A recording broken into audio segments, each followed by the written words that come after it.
Mercedes, all of these slides are in English, but you can have a meeting with Jessica or Maria and I, and look at the documents in Spanish too. So while this particular presentation is geared specifically for Gulf Road, all of the concepts are the same. So if you qualify for one of the houses in Pittsfield or Great Barrington or wherever, the same concepts apply, just some of the income levels are different. So it might be a little different depending on what house it is, but for the most part, the information itself is the same.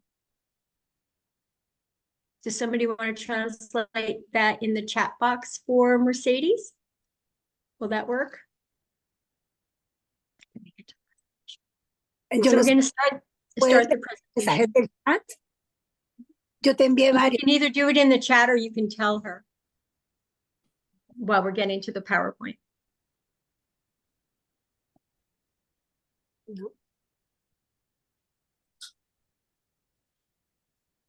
Un poco de lo que dijo Carola en este momento es que cualquiera de las casas, el programa en general es el mismo, o sea, toda la solicitud aplica básicamente, todo lo que se pide aplica para todas las casas, sea las que están ahora en Pittsfield, en Dalton o las que van a estar entonces el sistema es el mismo para todos en general.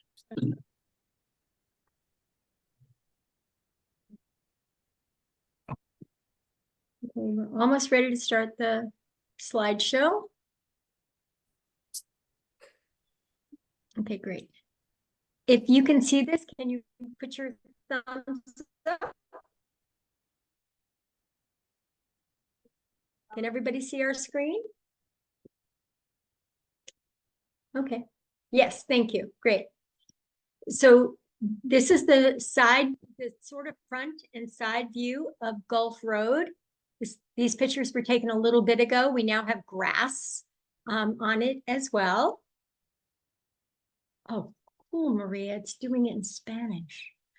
Okay, so we're going to go to the next slide. I guess I can do it. So this is the full view of the front, the side, and the little cutout area. Okay. And then here's a picture of the side and the back. And you'll also note that you have a shed that comes with this home. I'm just giving people a chance to read it.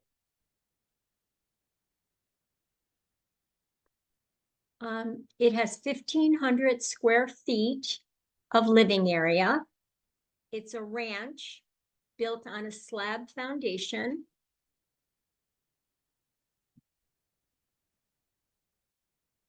This is the kitchen.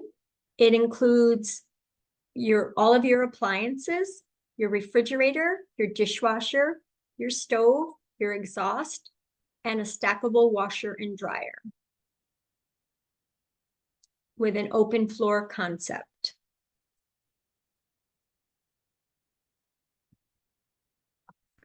These are some of the bedrooms. The primary bedroom, you'll note that all Habitat homes have very nice sized closets.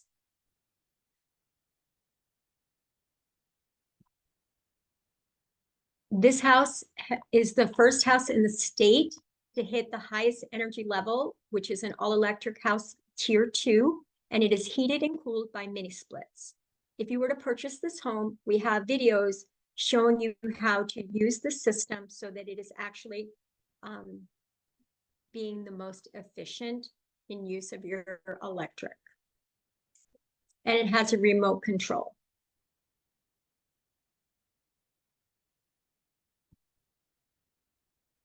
This is the bath that's off the primary bedroom. And you'll see that it has a nice size vanity as well as a nice size shower.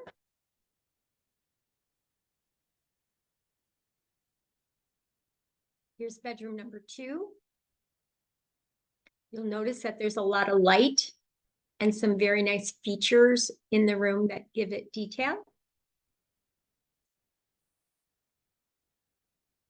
And again, another nice sized closet. And this is bedroom number 3. Again, nice sized closet and a lot of light.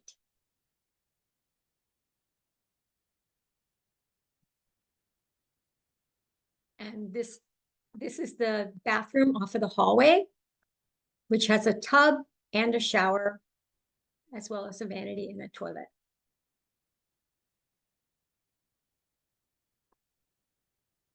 And it includes washer dryer. This is the actual floor plan of the home that shows you the square footage. And this is in the lottery flyers as well. This is the size of your lot. This is a single family home on land that will go with the house. If anybody has any questions, you can raise your hand. Okay, so far so good. I have a question. I'm sorry. So if you were to, yes, Kelly, How much land is it on? let me go back. Let me go back one more. 0.30 acres. Okay, thank you. I'm sorry. I couldn't see it very well because of the dual Yeah, zooms. I'm sorry Thank about you. that. You're welcome. And you'll see that the house sits on the front of the land, so you have a lot of backyardage. So if you were to try, if there was even any available rentals in Dalton, the cost to rent a 3-bedroom in Dalton is about $2,500 a month. Right now, there are no rental units in Dalton at all. So we as assistant being able to own over renting. So if you were renting in Dalton, it would be $2,500 a month. If you rented for 12 months, you would spend $30,000 a year on rent. And assuming that the rent doesn't increase at all over 30 years, I don't know how many of you have seen that happen. I never saw it, and my rent went up every year. Over 30 years, if the rent stayed the same, you would have paid $900,000 to your landlord, which is like digging a hole in your backyard and just throwing your money in it. So ownership, assuming the rental payment, now these calculations were made prior to today's interest rate decrease by the Federal Reserve. But assuming your mortgage payment was $1,758 a month for 12 months over rent, so you would save $742 a month over renting. So if you were able to take even 500 of that and put it into savings over 30 years, you would see $267,000 in equity. That's in addition to the actual mortgage equity that you earn from making your payments, as well as the change in market value. Does that make sense to everybody? Great. So the important thing to know about home ownership is that is the way to wealth generation. When you own a home, the equity in your house is an asset, and that gives you the opportunity to increase the wealth that you can pass down to your family. So let's talk a little bit about eligibility. So this is just a sample of eligibility. Because this is a 3-bedroom home, the sample household size that we use is a family of 4. Today's average median income at 100% is $112,500. Habitat is trying to sell this home at between 65% area median income and 80% area median income. So if you make your total family income, if you make between $73,000, you would qualify income purchase this home. Now, some of the other homes that we have have even lower area median income requirements and lower mortgage payments. So we can, if anybody's interested in those, we're having a 2 o'clock meeting, a Zoom meeting on tomorrow, right? Tomorrow. Yes. Tomorrow's Thursday. Okay. And open. And an open house on Saturday, so you can come and take a look at that. Okay? Any questions on that one so far? The next one's a little bit more complicated. Okay. So here's your sample affordability analysis. If you were to purchase this home on the open market, the value of this home is $365,000.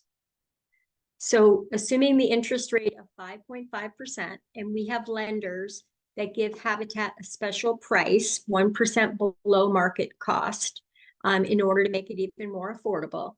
CBHFH offers a subsidy. The subsidizes that so that your mortgage amount would only be $225,000. The reason that we can offer that subsidy is because of our generous partners. The town of Dalton donated the land to us. Allegroni Construction, Unistress, and a bunch of other contractors have helped reduce the cost by providing either reduced cost charges or free merchandise to it, like Whirlpool and Dow. But your principal and interest would be $1,277. Your real estate taxes are $382. You would not have any private mortgage insurance because there is equity in the house. And we're estimating your hazard insurance at $75. So your total monthly expense would be about $1,734. Again, that number can change based on what your interest rate is.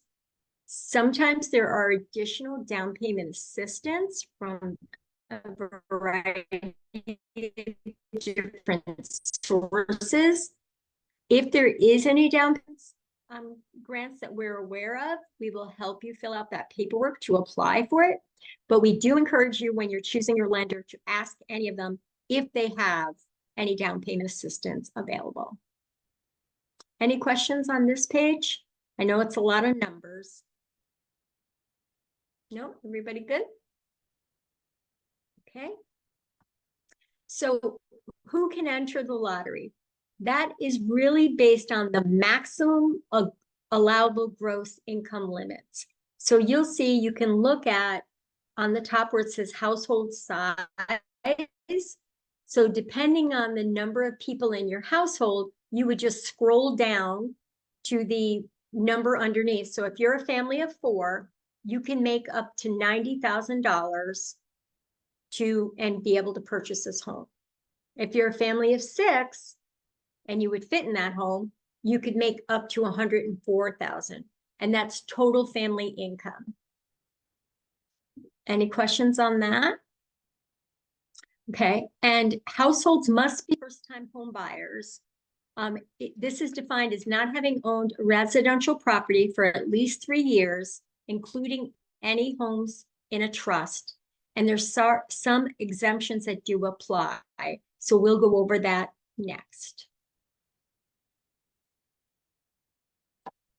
So in terms of household assets, the total household assets cannot exceed $75,000. Liquid retirement assets are counted.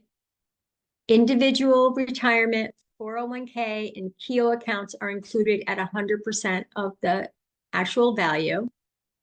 The value of retirement and pension funds differ if you're employed or you're no longer working.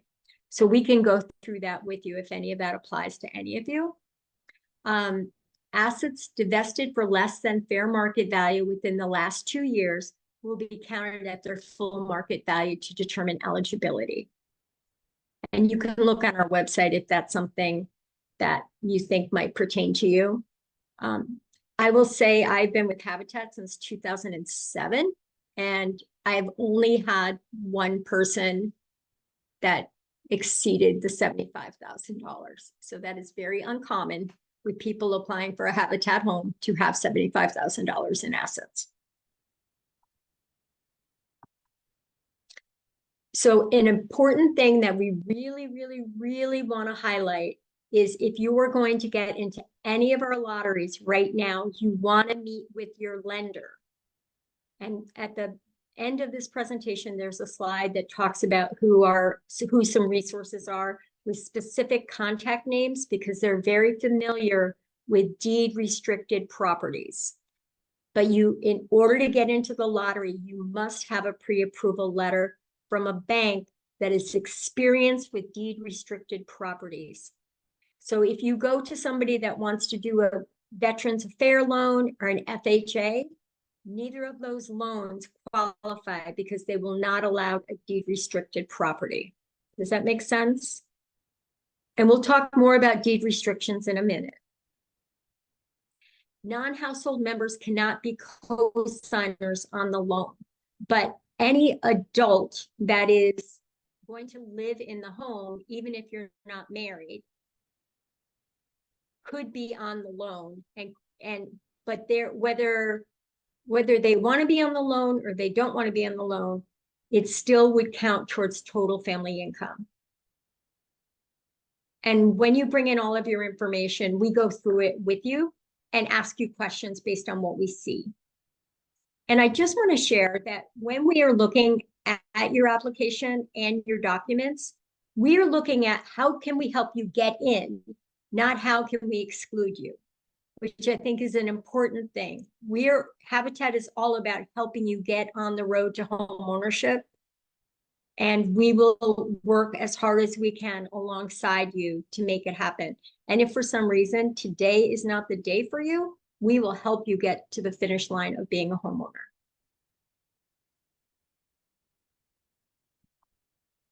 So here's some more eligibility things. You must use this property as your principal residence. You cannot rent it out or lease it out. You can't use it for an Airbnb, nothing like that. There will be a recorded deed restriction on the property, and that will also affect your resale. And we'll go over some specific things about that. You currently must be living in substandard housing. So for us, substandard housing is when you're paying more than 35% of your income on housing. It could be that you're living a lot of people in a very small home. It could be that you are with couch surfing, like you don't have a right of tenancy. So if you're living in your parents' house, Kelly, that would count as being in substandard housing. Not that your parents' house is substandard. It's just that you don't have a right to live there. Like they're just letting you do it. And they could change their mind at any time. I've kicked my kids out. Just saying. So that's one of the things. And then substandard also can be where the house is just terrible. I mean, and we've seen a lot of them. So, we can help. We ask you to write in your application, like, what about your house is substandard? You have to be willing to participate in financial education and coaching. And the reason that we do financial education and coaching is because we want to give all the tools possible for you to be successful. Like you don't want to work so hard to purchase a home, get over your head, and then not be able to keep the house. We're as committed to having you keep the house as it is getting you in the house. And then you have to commit to partnership hours, and we sign an agreement for that. And what partnership hours mean is you work on the job site with our staff, with volunteers, with other homeowners to build your home, or in this case, other people's homes, because when you know how a house goes together, you also know how to maintain it. You know, like when a repair person comes and tells you it's going to cost like $1 million to fix something, when you've already seen like, yeah, that's a 2-hour job, you're going to already that is like not approach social circle, your network. And I'm just going to quick share one story. Are we really unstable? Can you hear us? Can you hear us okay? Okay. So we had a homeowner that was working on the job site, working side by side with a volunteer. And they ended up working together almost all the time. And she happened to mention that the job that she worked at, she had been there for quite a long time. and she never got to take a vacation, and she hadn't gotten any raises. And she was saying that her employer was always having her train other employees, etc. So the volunteer asked her who it was, like, where did she work? And she told him, well, he happened to be friends with the guy that ran that company. So he called the guy up and said, hey, what's the deal with this? And the guy had no idea because they had an HR department. So he never like directly met any of his employees. Long story short, they went back, paid her for missed vacation that she had not gotten to take. They gave her a raise because they realized that she was doing a job that was higher than what she had been hired for. And she ended up improving her income significantly. And she was just incredibly happy. So you never know who you are going to be around. And I say that that is part of the wonderful habitat universe, that sometimes you just put stuff out there and good things happen. I can't guarantee that if you become part of the habitat program, that the earth is going to open and everything is going to be rainbows and sunshine. But I can tell you it's going to be better than it was today.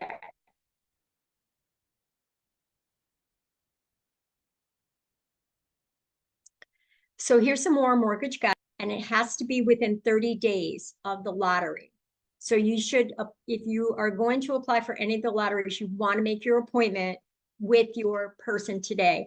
If you don't have a person today, reach out to Mark. He has several people that he can, and also on this resource slide, that can help you with that. He can also help you schedule the appointment. And if English is not your first language, Jessica or Maria can help you do translation if your lender is not experienced with working with bilingual or Spanish speakers. It has to be a current fair market interest rate. You shouldn't pay more than 2 points in interest. Right now, I would encourage you not pay anything for points.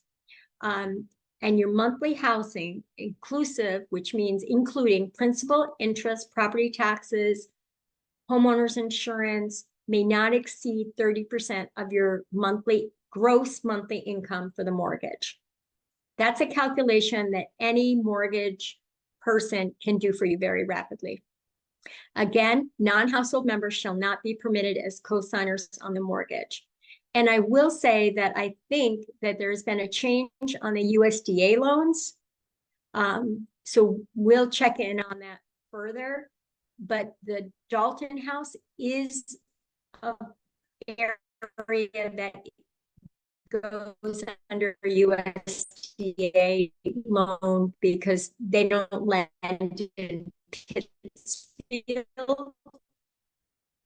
They lend in rural community. Dalton is technically considered habitat interest rate, and they can also stretch it out for a longer period of time.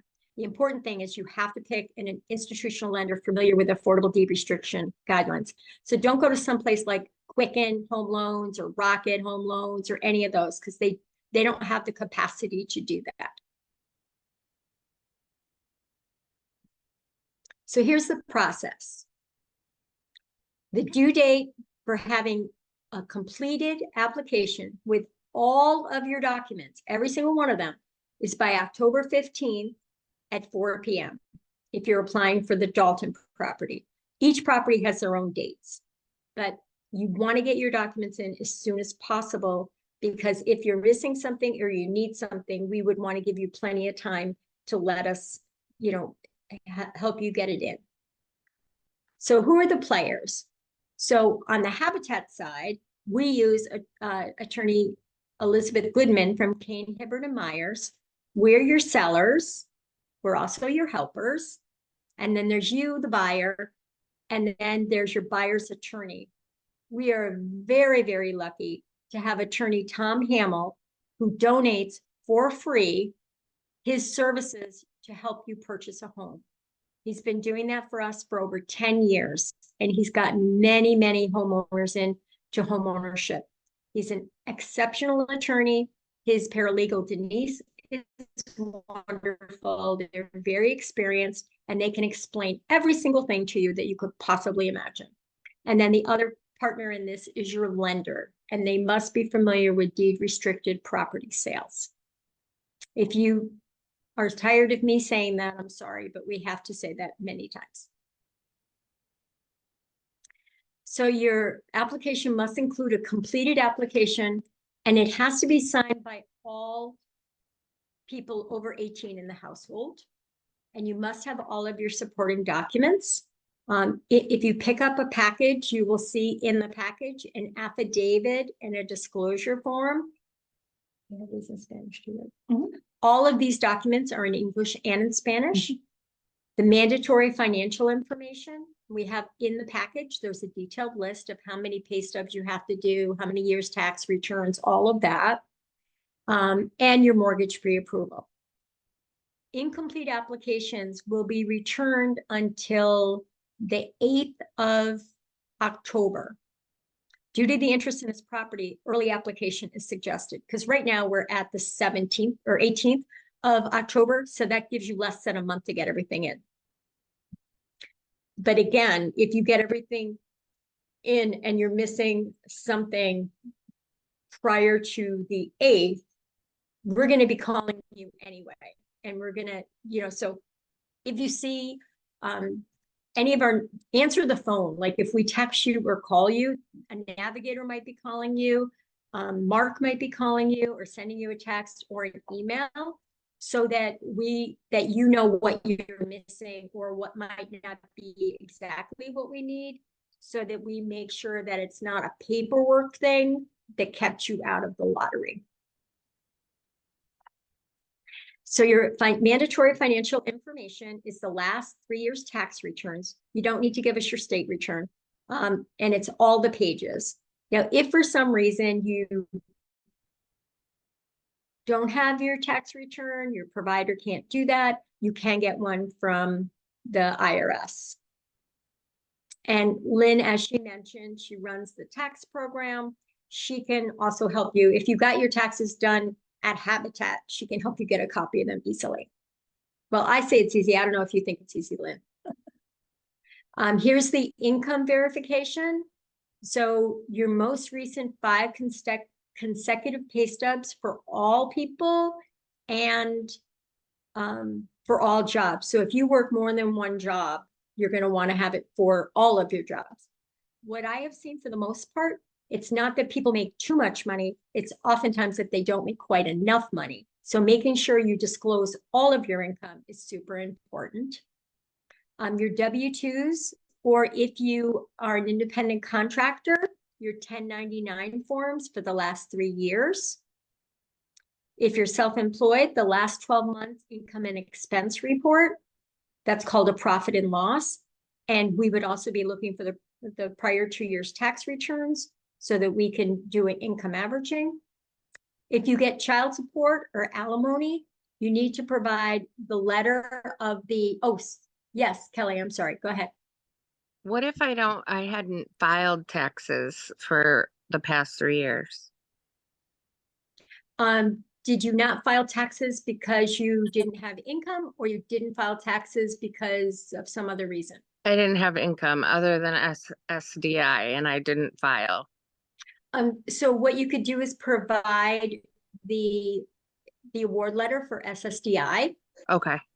For the last 3 years. And if you don't have it for the last 3 years, I think you can reach out to Social Security and ask them for that. Yeah, I have it, but I also and then I what is did always file helpful. this past year. Perfect. So just provide the 2 SSDIs, last year's tax return. And then it's really helpful if you write a letter that says, this year and this year, this is the situation. This year, when did I start at this job, blah, blah, blah. So it makes it really easy for us to, because what will happen is if you just give us the tax return and the 2 Social Security, we're going to call and ask you to do the letter anyway. So just write a letter, because it's really a way for us to understand what has gone on with your family. And that helps us, and that helps you. Okay, thank you. And you're welcome. And if you get child support, just showing us, oh, I get it on my directly deposited into my bank statement, that is insufficient. You need to go to the Department of Revenue or Mass Child Support and ask them to do the printout for you. Because, you know, sometimes if you were awarded child support, that doesn't mean the person that was supposed to give it to you did. So you need to get what they actually have given, you know, what you've received. Benefits letters, if you had workman's comp or unemployment or anything like that, any of those documents. If you get retirement income, those documents. If you were getting some gift funds from a relative to help with down payment or anything like that, you'd want to get a gift letter. We have a form. So if you don't, you're like, what's a gift letter? We have forms that we can give you to have whoever's giving you the funds available. And if you have any other source of income that we didn't list above, provide the appropriate documentation. And if you don't know what the appropriate documentation is, which is kind of sometimes if it's an unusual source, just call us. Like we'll say, oh, tell us the scenario, and we'll say, oh, this is what you would need to do. And we will try to be very specific so you don't have to go running around and getting the wrong thing. We'll say like, this is what it needs to look like, or here's an example of what we're talking about. So it's really clear for you. That is usually very unusual to have anything that's not already on this list. So the asset verification, we need the last 6 months of your checking, savings accounts, or anything, the whole things. And then you need only 3 months if you have savings accounts or money markets or CDs or anything like that. If you have mutual funds, 1 current statement is enough. If you have any large cash deposits that show going into your bank account, you need to tell us where it was from. And I'll explain why we're asking for that. Sometimes people will borrow from other sources and have it put in their account, but it's a loan, it's not a gift. And that means it would have to be counted as a debt. So it's important if, like, you know, like your parent was going to give you money. It's like, okay, my parents gave me $5,000 for XYZ. We would ask them to sign a gift letter, and we would ask them to show the source that, you know, they gave you the check or they made the deposit, you know, it's coming out of their accounts, going into your account. Any of that stuff, we're very experienced in telling, you know, how do you document that? Kelly, did you have another question? Your hand's up. Okay. And again, don't provide a running transaction list. And somebody told me the other day, like if you're using Walmart as your bank, I didn't even know that was a thing, but if you're using Walmart, it's really hard to get any kind of statements. So my first recommendation is don't use Walmart as your bank. I would use a local place, because there's also a lot of fees. Even though they say there's not a lot of fees, we've seen a lot of fees. Other information that may be required. If you're divorced or you have a separation agreement or you're in process, we would need to see what the legal documents are currently, and then whether or not it's begun or it's been finalized. And if you had property or something that you had together, we would need to look at what the proposed distribution of the assets. And if you're unable to provide that, then both parties' income or assets would be used for determining eligibility. The other thing that I've seen oftentimes is divorces are not always quick. So what sometimes we will ask for is for the person, so say you didn't own a home together and you're in the middle of a divorce or something, we would ask the person that you're divorcing to provide a notarized letter saying that they accept that they would have no interest in the property you were purchasing, because that is protecting you from them going after like joint property states. And if you're in that situation, just talk to us about it. We can help you. So if you need a reasonable accommodation, so a reasonable accommodation could be a doctor letter. It could be you're not English speaking, so you need a translator. We're happy to provide any of that for you. If you were pregnant, we would count the unborn child as a member of the household. But you just have to submit proof of pregnancy with your application, which would be just like a letter from your doctor. That usually doesn't come up unless you're like under 3 months and nobody can tell. But I mean, I had somebody that was literally 9 months pregnant, and it was very easy to tell that she was going to have a baby. And then if you have students, especially those that are in college, we just ask for a student status letter as to whether or not they're full or part-time for the current and next semester. All of these requirements are in the package as well.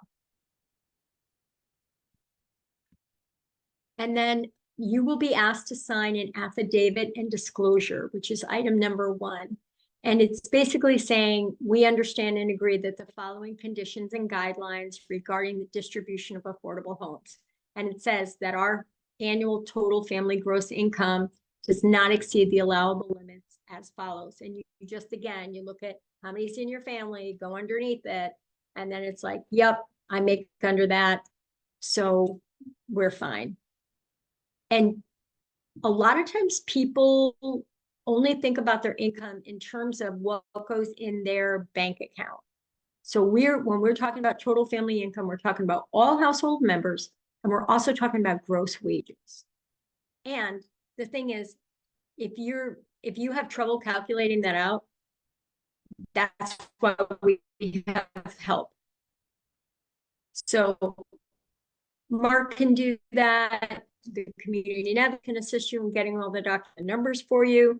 And again, we are here, tell us like it is, so that we can really help you and support you in this effort. The other affidavit is you have to sign a disclosure that says you've not individually or jointly owned a single family home, townhome, condo, or co-op within the last 3 years, including homes in a trust. The following exceptions apply. If you're a displaced homemaker, wife, and then you and your husband broke up, and you had not had any earnings, even though you may have owned a house together, or like he owned the house, but you weren't an owner to that. You would still, if you're displaced as a homemaker, that still would allow you to do that. If you're a single parent, an individual owned a home with his or her partner and resided at home owned by the partner is now a single parent. And you have custody of the children, there's an exclusion for that. If the households are at least one household member is over 55, there's an exclusion for that. If you lived in not permanently a fixed house that on a foundation, we all call that a mobile home. So if you owned a mobile home, that is not an appreciating asset, so they don't count that as home ownership. And households that owned a property that was not in compliance with state, local, or a model building construction that cannot be brought into compliance for less than the cost of construction of a permanent structure is also not considered. You would also be considered a first-time home buyer. And a home by any one of those above exceptions must be sold prior to closing on an affordable home. Again, if you have any of those exceptions, we can walk you through how to take care of it. And then you're going to also sign an affidavit that says that you don't have more than $75,000 in assets. And you're also going to disclose that the household size listed on the application form includes all the people who will be living in the house. And that's really important because we really need all of the correct information on applications. And the last disclosure is that you understand being selected in the lottery does not guarantee that you will be able to purchase a home. We understand that all application data will be verified and additional financial information may be required to purchasing a home. Sometimes those additional information is to your lender, not necessarily to us. And if your lender, say you had a pre-approval letter that said, yes, I can buy this house, and God forbid you lost your job and you at that time were not able to purchase a home, then you would not be able to purchase this home, but you would still be able to stay in the pipeline for when you regained employment. Does that make sense? Sometimes it can be confusing. And this is just an affidavit and disclosure form that says that we can do what we have to do to monitor all of the information and determining eligibility, and that everything you've provided us is true and accurate.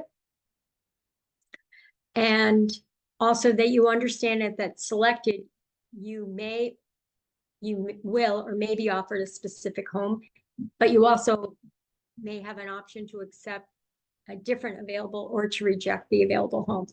So for example, with our properties in Pittsfield, we now are doing the lottery for 82, 84 Robins. But if we get a lot of people that apply for it, as we're pulling it out, everybody that qualifies for the lottery will get a ranking. So we have the 82, 84 Robins, we have 266, 268 Anota, we have in the pipeline 5 other homes that'll be coming up in Pittsfield, and we're building in Housatonic, Mass, and there's 20 more homes there. So once you are in the Habitat, if you become part of the Habitat family and you have a lottery number that shows your ranking, you would be able to do your partnership hours, your financial education and coaching. And as the houses come up that you qualify for, you would be first in line. I know that's kind of confusing, but do people get that? Okay. And if for some reason,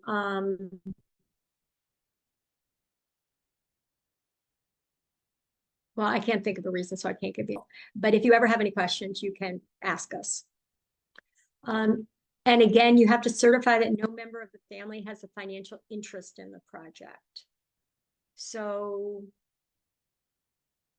I'll just say, like, if I were the builder and I wanted to apply to purchase the home, I would not be eligible because I had a financial interest in that. It's not probably the best example, but it's an example. Now let's talk a little bit about deed restrictions. You have to acknowledge that in each package, there is a copy of the deed restriction so that you can bring it to your attorney in advance so that they can explain it to you. And again, you're certifying that all of the information is true and accurate to the best of your knowledge. And we're going to go over the specific things about deed restrictions. And here's, if you want to take a picture of the QR code, you can do online applications. It's also in the packet. If you don't have a printer and say you're, in Dalton, you can go to the Dalton Town Hall, the Dalton CRA, the Dalton Library. You can pick up applications at Hearthway on 1 Fenn Street in Pittsfield, Tuesday through Thursday. You can go to the Pittsfield Library. You can come to our office. We try to make this, especially if you don't have a printer, we try to make it as easy as possible. And do not be dissuaded by the size of the application package, because like the deed restriction itself is many pages long and we give you a copy of it. So it's not like you got to fill that whole thing out. It's just for your information and knowledge. And here's what you have to do is, if you are interested in the Gulf Road property, you're going to write on if you're doing it by mail or dropping it off in person, when your package is in an envelope, we ask you to write which property is your first preference on there. And just to let you know, if for some reason you don't qualify for the property that is your first preference, we will contact you and say, you're not eligible for this property, but here's the other ones that you're eligible for. So it doesn't mean if you don't qualify for the one, you're out. It's just that this one might not be the right one for you, but here's these other options. And here's how it all works. Again, if you have not completed all of your application, not returned all of your documents, after October 8th, we're not going to send stuff back for you because they all have to all be in and complete by October 15th. But if we've already had made contact with you prior to October 8th, and like say like, oh, I just am missing one pay stub, you can drop that off between the 8th and the 15th. That's not a problem. But it's when people haven't given us, 50% or more of the documents, it's really hard to be able to process all of them in that time frame. And only complete applications with all of the documents are eligible for the lottery. Eligible applications are assigned a lottery number, and we give you what that number is, because when we have the lottery drawing, we do it via live FaceTime, and we don't announce the person's name that was selected, in which order they're selected. We just announce the number, because on each one of the bingo balls, and we do really use a raffle thing with bingo balls in it, it's a 4 or 5 digit code that's on there. So we would say, oh, C whatever is the code, and you would already be looking at like, oh, is that my number? Okay. You'll be notified of your application status and your lottery number. The lottery will be held in person at 314 Columbus Avenue. You're welcome to come and see it live, or we'll do it via Zoom. You will need to scan the QR code to pre-register. You don't have to be present to, if you are the top person, you don't have to be present to be I hate to use the word win the lottery, so let's work on that language. Chosen first. And we will be doing that lottery at 4 p.m. on October 29th. So everybody will know before Halloween whether or not what their number is for the lottery. And I will tell you, from having done the lotteries before, and I think based on the number of applications that we have, I and the staff will be calling every person that was eligible for the lottery that night to let them know what their standing was and giving people options. So, be expecting a call from us. All approved applications in the lottery are assigned a lottery code. All qualified applicants provided a lottery code will be selected at the time of lottery. So what that really means is we don't just pull out one and say we're done. If there's 25 people that are qualified, we are going to pull every one of those lottery balls and list them down in the ranking. And the way that it works is the best utilization of bedrooms is how it ranks. So I'll give you an example. For example, if you are purchasing Gulf Road, the best utilization is for a family of 4. Well, if you are a family of 5 and you get drawn second, you would move above the family of 4. So you might get moved up in the list because that's the better utilization of bedrooms. And then if there wasn't anybody, if all 3 bedroom applicants have been offered the unit and they chose not to purchase it or are declined, then we would begin offering it to the units that have 2 bedrooms based on the lottery ranking, and then 1 bedroom units. So it really depends on the best utilization. So if we were to have a 4 bedroom house, families of 5 would be the highest ranking ones. And when you're actually working with us on your application, if you have any questions about this, all of us can explain it in a better detail probably than I just did. But this is one that always gets people confused. So I want to stop a moment and give people a chance to ask questions if they have one. Okay, 2 people, can you? All right, Heather, do you want to go first? Yes, I have a question about that. Yeah. I have, I'm a family of 4, but, so my daughter is 11, okay? Mm-hmm. My son is 13. I have another Mhm. son that's 17, almost 18, but he has autism. He cannot share a room. And then the boy and the girl, the younger ones, probably couldn't share a room. So is there exceptions to that because of circumstances? For this particular house, it I wouldn't know be that not this there's, house.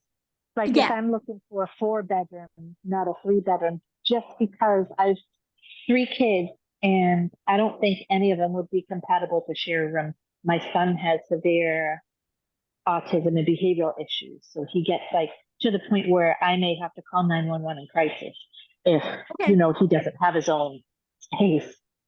Right. So what I would suggest is going ahead and getting in the Habitat program, because this house won't work for you because it's only a 3-bedroom based on your scenario. The ones that are in Pittsfield also won't work for you based on the scenario. But the ones that are in the planning stages right now, we would be able to look at your situation and be able to, as long as you're in the Habitat program now, we would take that into consideration when we're choosing the house design for the next 5 units. Excellent. Okay. And that would be the same thing if somebody was in a situation where they have to have only first floor living. Now would be the perfect time for people to get into those, because right now we just have the houses they haven't gone to permitting yet. They're in design phase. So people that are approved in the Habitat program, that maybe this house is not the right house for them, but getting in now will give us the opportunity to take your specific situation into account. Excellent. Now, does that also mean that I need a lender to approve the deed restriction also to be in the Habitat, or is that later on? Like if I'm just applying and doing everything else? Do I What you have would to want get that done too? yeah, you definitely would want to get a letter of pre-approval from a lender, because that also helps us to make sure that you're in the price range for the house that's being designed as well. Okay, so when I go to the lender, what price would I tell them? Like, are they gonna, I've never done this before. So are they just gonna pre-approve me randomly for a certain amount and that's it? Like, I don't know how it works. Yeah, so just as a little bit of a background, prior to coming to Habitat in 2007, I was a mortgage broker for 17 years. So when people come to us, we actually look at what your income is, what the current interest rate is, et cetera, and what your debt to income ratio is. And we would qualify you at what the amount of mortgage payment that you could afford. So as long as they say, okay, this person would be approved for X number of dollars, then we would again match it up to what is available and what the price ranges are. Okay. So we really try to work with you on making sure. And the other thing I'll tell you, Heather, having been here a long time, a lot of people that start out at one income level after working with us on financial education and coaching, et cetera, we have, I would say at least 65% of the time, see that they increase their earning capacity. Excellent. Thank you so much. You've been so helpful. Kelly, you're next. Oh, I'm glad to do that. Kelly, you're next.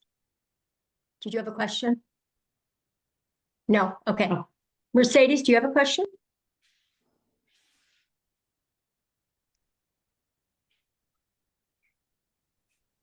Sí, bueno, ya le dije a Mari que voy mañana para la oficina, eso de las 2:30, para tener claro todo, porque le estaba preguntando de las casas, dónde eran las ubicaciones de estas.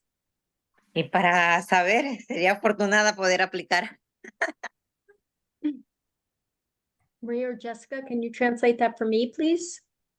Yeah, what she said that she was emailing with Maria, and she's going to be tomorrow at the office around 2 to get more details, and she was asking about the addresses of the house and everything, so she will Okay, be great. for more information. Terrific. Thank you. We're happy this is helpful. And it will be more helpful when Maria and Jessica can translate everything for you. So let's talk a little bit about the timeframes. If you're selected in the lottery and have the opportunity to purchase home, you will speak with or meet with a lottery agent, that's Habitat, to review your application, make sure everything's hunky-dory. And then move on to the next phase of applying for your mortgage with your lender, talking to the attorney, and making sure everything is ready for closing on your home. We will also walk you through doing comparisons on homeowners insurance and all of those things. We help you go through that as well. And if for some reason you were determined ineligible at that time, you would not be able to purchase, but you, as I said again, you would be able to still be in the pipeline for future homes. But usually that's very, very, very unusual that happen. I mean, I've never seen it happen, actually. It's usually by the time that we get you through into the eligibility, when your name is on one or your number is on one of the balls, you're usually in pretty good shape. I have not had anybody fall out afterwards. Again, we talk a little bit about the preference size. Preference is given to households that require 3 bedrooms over households requiring 1 or 2 bedrooms. Second preferences will be given to households requiring 2 bedrooms, and then the final preferences to households requiring 1 bedroom. And you have to have at least 1 occupant per bedroom. A husband and wife or those living in a similar arrangement are required to share a bedroom. Other household members may share but are not required to share a bedroom. And a person described in the first sentence of 2 shall not be required to share a bedroom if consequences of sharing a bedroom with severe adverse impact on his or her mental or physical health, and the lottery agent receives reliable medical documentation of that impact of that sharing. So that kind of goes to the thing that you were talking about, Heather. A household member can count on an unborn child again as a household member if they submit proof of pregnancy, and if the applicant is in the process of divorce or separation, the applicant must provide proof that the divorce or separation has begun or has been finalized. Any questions on that one? No? Okay. So let's talk about the deed restriction. So the deed restriction, I want to give you a little bit of a reason as to why there is a deed restriction. The reason the town of Dalton gave us this land is because they know the cost of housing is very expensive. And they want to make it so that people can afford to live in their town. And that land stays affordable for future buyers as well. So it's not just one family that benefits from it, it's in perpetuity, so that all families that purchase this property now and in the future have an opportunity to live in an affordable community. So if you're selected to have the opportunity to purchase, at closing you will sign a deed rider, which requires you to live in the home, ensures affordability for future buyers, and requires pre-approval from the town and Central Berkshire Habitat for Humanity for any capital improvements and refinancing. For those of you that might not know what a capital improvement is, let me explain that. A capital improvement might be, in this case, on Gulf Road, say you want to put a garage on it. We are not going to say you can't put the garage on it, but we're going to show you what the impact of the garage is on your taxes, on your resale value, but we are not going to say, no, you can't do it, but we want to lay it all out for you. In terms of refinancing, if you go to refinance, we do have to look at the package of what you're putting together to make sure it does not go against the deed restriction. And the deed restriction, all of these documents are very specific as to what that means. And if that's something that you ever are thinking about doing, you just call us up and we help you again. We're all about helping you increase wealth generation and also to make sure that you're in compliance with whatever the deed restriction is. So the resale value is when you choose to sell your home, affordable home, you do need to notify the town and monitoring agent, who is Habitat, and will determine the allowable sales price and outline the sales process you must adhere to. And there's a specific slide that shows you that. but the maximum resale price is determined by using a resale price multiplier, which is a figure calculated by taking your initial sales price and dividing it by the HUD area median income, AMI, upon resale, and multiply it by the AMI number to determine the maximum sale price. So normally, almost every year, the area median income changes based on every year in about March or April, the area median income changes. So if you think about selling your house in 5 years, it would be compared to whatever the AMI is at the 5-year mark or whatever year you were looking at that. So some people might go like, whoa, wait a minute, the house is worth $365. Wait, why can't I sell it for $365? Well, the town and many people put in a lot of effort and money to make that affordable for you. So you get a benefit of some of the quote unquote shared equity. But remember that number we looked at the beginning of how much you're saving every month and every year? That's where a lot of your equity is coming from. It's from not having to spend it on the rental because you were able to get into the house at a lower price now. That's complicated, I know. So I'm going to give you a minute to think about it. And then if anybody has a question, I'm happy to answer that. Anybody have their hand up? All right, we're going to go to the next slide that shows it. So here's the example. If your initial price is $225, which it is, and the current area median income for a family of 4 at 80% today is $90,000, the resale price multiplier would be 225,000 divided by 90 would equal 2.5. That's the resale calculator. And then added to your sales price, if you were to sell it, is a 2% resale fee that gets added on top of that, that covers like your resale agent. All selected applicants are encouraged to review the deed rider with your own attorneys. But say you decided to sell the house in 2025. We all know you would never do that, but pretend that happened. And the median income at that time is $92,000. The sales price would work out to be $92,000 times the 2.5 multiplier, which means your resale price would be $230,000. But if you think about that, you do 767 times 12. If you had that reduction in your rental payment of 767, I think is the first slide, over 12 months, you would also have saved, Aaron's doing the math for us folks, $9,204. 7 times, yeah. So about $9,000 on top of the 230 that you had already done. So you're benefiting in the here and now, where a lot of people have to wait to 30 years to benefit from that. So if and when you choose to sell your affordable home, you just need to notify the town and Habitat, and we'll help you determine the allowable sales price and also outline the sales process for you that you have to adhere to. And by the way, every year we send you, it's called our annual monitoring agreement. We would send you a letter saying, hey, you're approaching your 1-year anniversary. Just a reminder, if you're thinking about reselling it or refinancing it, here's the steps you need to follow. So there are deed restrictions which control the future sales price and the sales process of the homes to ensure that they stay affordable. Deed restrictions are also to ensure that homes are affordable for future buyers. So if you select and have the opportunity to purchase, we really encourage you to have your attorney look at it, make sure that you understand all of the ramifications of that.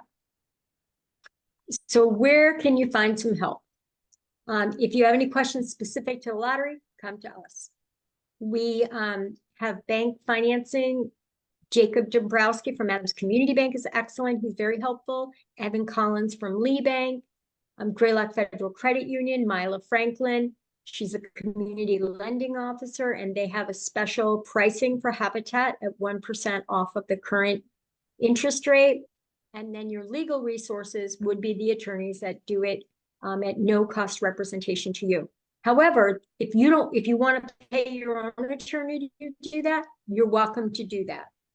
This This attorney is just very familiar with deed restrictions, very familiar with how these work, very familiar with working with these lenders, and they believe in helping people get into homeownership, especially those who have kind of been left out of that opportunity. So they give their services for free.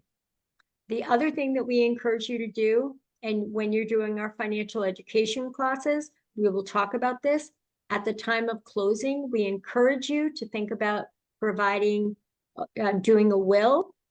If you do your will at the time of closing, Habitat will pay for that for you, because we think it's really important that you think about how are you going to pass your home down to your family. And we think the best time to do that is when you're purchasing the house. Any questions?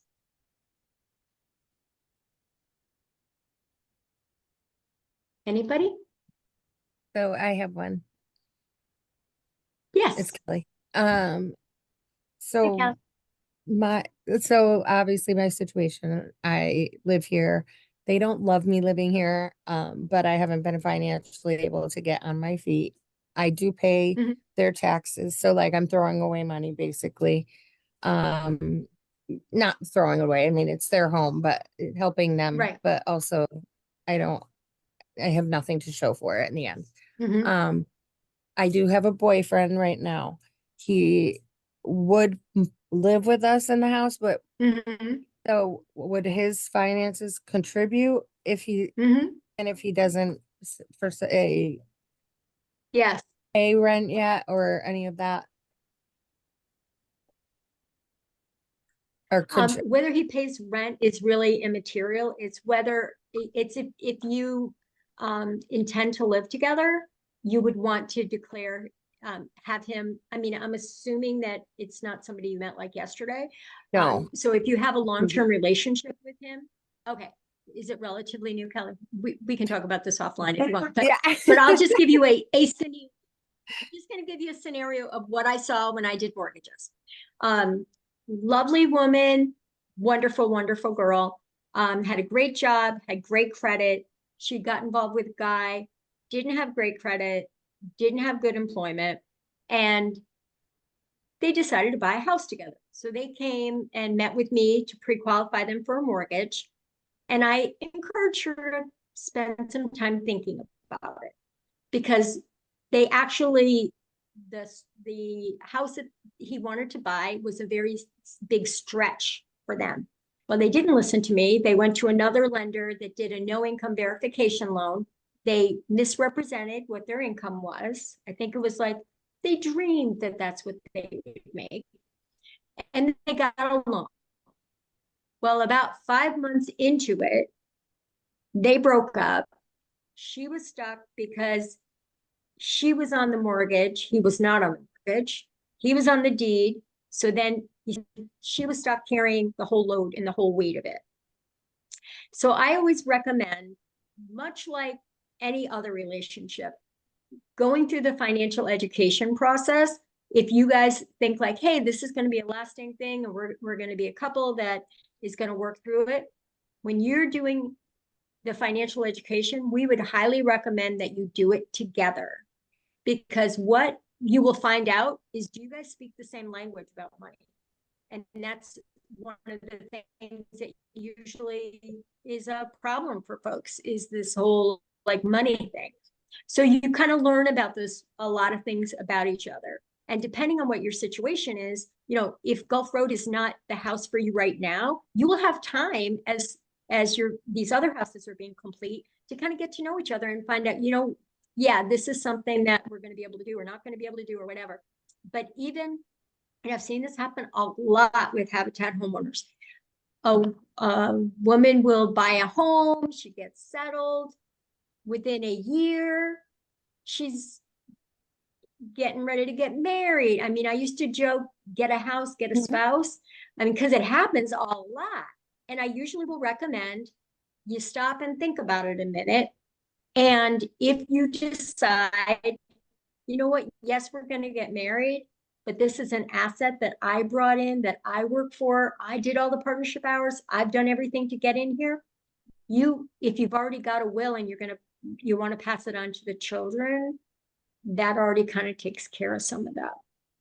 And you can always look at, like, you know, you're married 10 years, you go like, all right, let's amend that thing. But it's something any person, whether it's a woman or a man, needs to think about financial future in unstable times. The other thing I was thinking. I hope that wasn't a depressing No, thing. it was good. I was thinking, just because I'm not sure I'll qualify with enough money. Like you said, people Mhm. don't make enough money. I Mhm. don't think even with his addition of what he makes, we would overqualify. So putting him on wouldn't hurt as far as, but it would still be me and the kids, but he would be living there. Is that that's how I understood it when we were going through.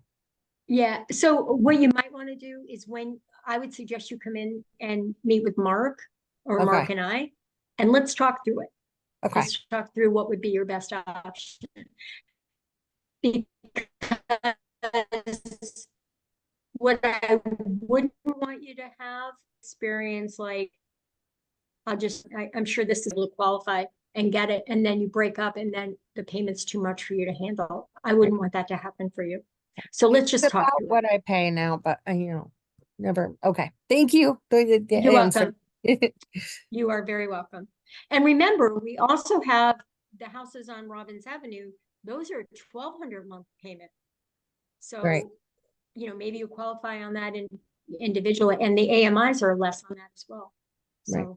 again, it's a scenario of, like, if this one doesn't work for you, there are other options, and let's figure out what are the best options for you. And if the option today is not the right one, let's get you on the path so we can get you into something that's really going to work for you.